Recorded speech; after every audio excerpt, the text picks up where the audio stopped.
2023 से पहले से लेकर यानी कि अब 2024 आ गया है। पाकिस्तान में जो है ना कप्तानी की जो रेस है ना, यानी कप्तानी की जो जंग है ना, वो अभी तक जारी है। कुछ कर नहीं सकते, क्रिकेट बोर्ड के चेयरमैन बार-बार बदल रहे हैं, तो इसी तरह बहुत सारी चीज़ें बदली चली जा रही हैं। अब पहले बाबर आज़म से लोगों को शिकायत थी टी20 वर्ल्ड कप से पहले, तो भाई वनडे वर्ल्ड कप से पहले, तो फिर वनडे वर्ल्ड कप में उन्होंने कंटिन्यू किया, परफॉर्मेंस अच्छी नहीं रही, बाबर को ज़बरदस्ती रिज़ाइन करवा दिया गया। बाबर ने रिज़ाइन दे दिया, उसके बाद पैराशूट से आए शान मसूद टेस्ट मैच के कप्तान बन गए, शाहीन शाह अफरीदी टी20 के कप्तान बन गए, वनडे कप्तान का अभी तक किसी को नहीं पता। उसके बाद फिर बास का इशू हुई, फिर टी20 में वर्स्ट परफॉर्मेंस रही, टेस्ट मैच में वर्स्ट परफॉर्मेंस रही, बुरी तरीके से दोनों सीरीज़ेज़ हारे। ना सिर्फ हारे बल्कि बहुत ज़लील होके हारे। उसके बाद पीएसएल शुरू हो गया। पीएसएल में शाहीन शाह अफरीदी की कप्तानी मज़ीद एक्सपोज़ होती नज़र आई। उसके बाद एक हवा चल पड़ी कि यानी कि खबर ही चल पड़ी पूरी मीडिया में, कहीं से बात का चल सुनने मिली कि शाहीन शाह अफरीदी की कप्तानी रिस्क पर आ चुकी है। मैंने बहुत सारे अखबारात में पढ़ा, मैंने कि सोशल मीडिया में जो वेबसाइट्स हैं उस पे पढ़ा कि on high risk Shaheen Shah Afridi की कप्तानी आ चुकी है टी20 वर्ल्ड कप के लिए, और मोस्ट प्रोबेबली जो भी फाइनल जीतेगा रिजवान और बाबर में से पीएसएल का, वो ही कप्तान हो सकता है। तो लॉटरी निकल सकती है बाबर की, लॉटरी वापस से निकल सकती है बाबर की, या फिर रिजवान। बहुत तारीफें होनी थी कि रिजवान ने बड़ी कप्तानी अच्छी की, बड़ी अच्छी कप्तानी करते चले आ रहे हैं। मैं पहले से कहता आ रहा हूँ कि शाहीन शाह अफरीदी इंटर्नशिप करने आए हुए हैं। इंटर्नशिप की तौर पे जैसे एक इंटर्नी होता है ना, वैसी वाली कप्तानी कर रहे हैं, तो वो चलना नहीं है। उसके बाद अगर आपके लोग ये कहते हैं कि जो लोग भी ये कहते हैं कि रिजवान अच्छा कप्तान होगा, मैं आपको आज बता रहा हूँ, मेरी इस वीडियो को रख लीजिएगा अपने पास। रिजवान से ज़्यादा ओवररेटेड कप्तान कोई नहीं है।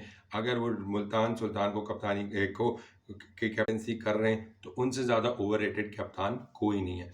पिछला टी20 वर्ल्ड कप पिछला पीएसएल भी रिजवान फाइनल तक लेकर आए, लेकिन फाइनल में टाई पोस्ट। इसी तरह इस बार भी रिजवान फाइनल तक लेकर आए, फिर क्या हुआ, टाई पोस्ट। रीज़न देख लीजिए आप, बेशक पिछले में कप्तान कोई और होगा या उससे पहले भी कोई शान मसूद था, लेकिन कप्तानी नज़र नहीं आ रही।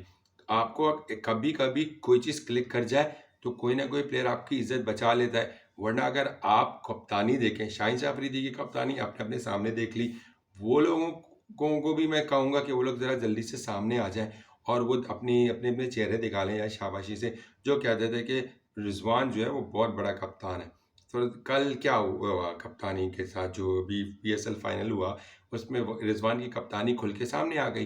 रिजवान की कप्तानी पहले भी खुल के सामने आ रही थी, लेकिन कोई ना कोई प्लेयर परफॉर्मेंस दे के उसकी कप्तानी की जो लैकिंग थी ना, वो ढक जाती थी। लेकिन कल जो पीएसएल फाइनल हुआ, उसमें खुल के सामने आ गई। पहले सबसे पहले बैटिंग ऑर्डर बहुत ही बकवास रहा।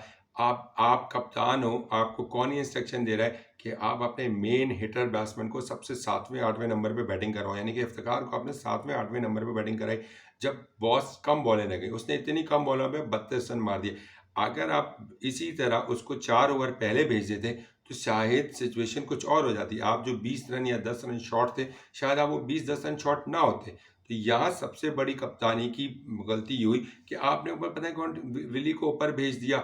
नॉन नॉन हिटर्स को, जिसको आप जो तुक्के में टेल एंडर्स छक्के लगा देते हैं, उनको आप ऊपर लेवल पे भेज रहे हो, कि ये आपकी कप्तानी का लेवल था। और जो आपका मेन स्ट्राइक बैटर है, उसको आपने आखिरी के लिए रोका, और आखिरी सिर्फ चंद बॉलें उसको खिलानी पड़ी। अगर आप उसको 2 ओवर 4 ओवर पहले भेजते, तो सिनेरियो शायद कुछ और होता। तो यहाँ पे कप्तानी बहुत बुरी नजर आई। दूसरे एंड पे कप्तानी नजर आई कि एक एंड से अगर खुशदिल शाह को विकेट मिल भी रही थी, तो खुशदिल शाह पिट भी रहा था।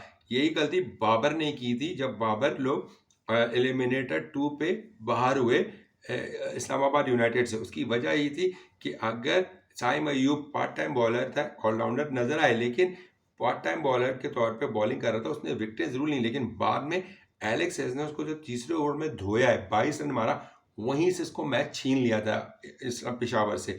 वही गलती की रिजवान ने भी। रिजवान ने खुशदिल शाह से बॉलिंग जारी रखी, और खुशदिल शाह को, ठीक है वो उस तरह के अटैक नहीं हो सका, लेकिन खुशदिल शाह पे काफ़ी अटैक हुआ। फिर उसमें क्या हुआ, जो आपका मेन स्ट्राइक बॉलर था, आप उसको लाए नहीं। उसामा मीर को आप इतना देर से लाए, और फिर जब बैट्समैन सेट हो गया था, तो उसने रख रख के, यानी एलेक्स हेल्स ने एलेक्स हेल्स कह रहा हूँ, गप्टिल ने रख रख के मारा है उसामा मीर को। तो उसामा मीर का पहला ओवर इतना बुरा चला गया। फिर आपने जिस टाइम आपको मोहम्मद अली को यूज़ करना था, आप बहुत देर से मोहम्मद अली को लेकर आए, और इफ्तिखार को जब आपको शुरू में लाना था, आप इफ्तिखार को एंड में लेके आ रहे हो। बहुत ज़्यादा आपकी सिचुएशन ख़राब होती चली गई। अब इफ्तिखार एक एंड से विकेट तो ले रहा था, लेकिन इफ्तिखार को आपको वो ओवर करवाना नहीं चाहिए था। इफ्तिखार को रगड़ के रख दिया नसीम शाह ने। अगर उस जगह कोई और बॉलर होता तो शायद नसीम शाह ऐसे छक्के नहीं मार पाता जिस तरह उसने इफ्तिखार को छक्के मारे। तो यहाँ कैप्टेंसी बहुत गलत नज़र आई मुझे रिजवान की। दूसरा, रिजवान ने बॉलर्स गलत यूज़ किए, बैटिंग ऑर्डर तब्दील कर दिया मेन फाइनल में। कौन मेन फाइनल में अपनी बैटिंग ऑर्डर तब्दील करता है? वहाँ कप्तानी गलत नजर आई। तीसरा, फील्डिंग सेट भी मुझे बहुत बहुत ही ऑकवर्ड नजर आई, और ख़ासतौर पे लास्ट ओवर में तो बहुत ज़्यादा। और लास्ट बॉल पे अगर बॉलर की भी गलती एक तरफ से है कि अगर आपने फील्डर्स सारे दायरे के अंदर लिए हुए, तो क्या ज़रूरत है आपको बॉल ऑफ साइड पे करने की? आप मिड में बॉल करो, ताकि फिर आपको वो, अगर वो रोक ना मारने चाहे तो अटैम्प्ट होगा तो बोल्ड हो सकता था, कैच हो सकता था, या अगर रोक के भी भागना चाहे तो वो रन आउट हो सकता था। आपने उसकी उसकी विकेट से इतना दूर बॉल दिया कि उसने कट मार के 4 रन ले लिए। अब यहाँ पे कप्तान साहब की भी गलती ये थी कि कप्तान ने गली में किसी को प्लेयर को नहीं रखा था, दायरे के चारों से तो कवर कर लिए, फ्रंट पे बंदे को लाके खड़ा कर दिया, लेकिन जब बॉल उसने वहां करानी नहीं है टांगों में, तो फिर उसको वहां पे लाके इसके करीब फील्डर को लाके क्या फायदा? आप उसको गली में रखते। तो यहाँ पे, और खुद तो कीपर आ गई था, तो उसको टेंशन की क्या जरूरत थी? तो यहाँ पे सिचुएशन बहुत गलत नजर आई, और मैं टोटल भी सेटिस्फाई नहीं कि रिजवान पाकिस्तान को लीड करे, क्योंकि अगर रिजवान ने पाकिस्तान को लीड किया तो बहुत बड़ी मुश्किल हो जाएगी, क्योंकि रिजवान मशवरे ज़रूर लेता है, लेकिन रिजवान डिसीजन सही नहीं लेता।